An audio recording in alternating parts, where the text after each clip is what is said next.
গণ অধিকার পরিষদের সভাপতি নুরুল হক নূরের ওপর হামলার ঘটনায় তীব্র নিন্দা ও প্রতিবাদ জানিয়েছে বাংলাদেশ জাতীয়তাবাদী ছাত্রদল। সংগঠনটির সভাপতি রাকিবুল ইসলাম রাকিব ও সাধারণ সম্পাদক নাসির উদ্দিন নাসির এ ঘটনায় তীব্র ক্ষোভ প্রকাশ করেছেন।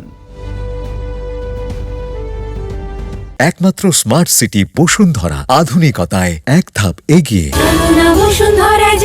শুক্রবার 29 আগস্ট রাতে ছাত্রদলের দপ্তর সম্পাদক মোহাম্মদ জাহাঙ্গীর আলম স্বাক্ষরিত এক বিবৃতিতে এ নিন্দা ও প্রতিবাদের কথা জানানো হয়েছে। বিবৃতিতে বলা হয়, রাজধানীর বিজয়নগর এলাকায় জাতীয় পার্টি ও আইনশৃঙ্খলা রক্ষাকারী বাহিনীর হামলায় গণ অধিকার পরিষদের সভাপতি নুরুল হক নূর, সাধারণ সম্পাদক রাশেদ খান সহ অনেকে গুরুতর আহত হয়েছেন। ফ্যাসিবাদ বিরোধী লড়াইয়ে সম্মুখ সারির নেতৃবৃন্দ ও গণ অভ্যুত্থানের পক্ষের শক্তির ওপর এ ধরনের নৃশংস হামলা অভাবনীয়।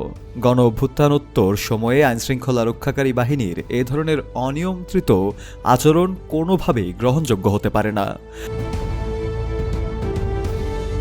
আরও বলা হয়, বাংলাদেশ জাতীয়তাবাদী ছাত্রদলের সভাপতি রাকিবুল ইসলাম রাকিব ও সাধারণ সম্পাদক নাসির উদ্দিন নাসির এ ধরনের হামলার তীব্র নিন্দা ও প্রতিবাদ জানিয়েছেন এবং অবিলম্বে দোষীদের তদন্ত সাপেক্ষে দৃষ্টান্তমূলক শাস্তি নিশ্চিত করার দাবিও জানিয়েছেন।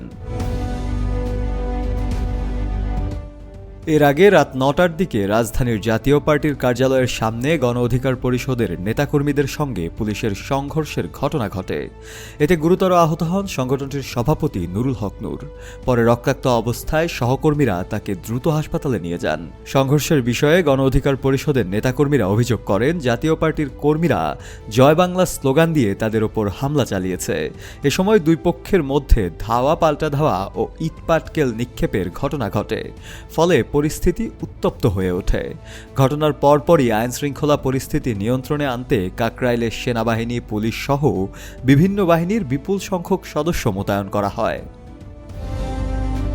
শফেল মাওলা, কালের কণ্ঠ।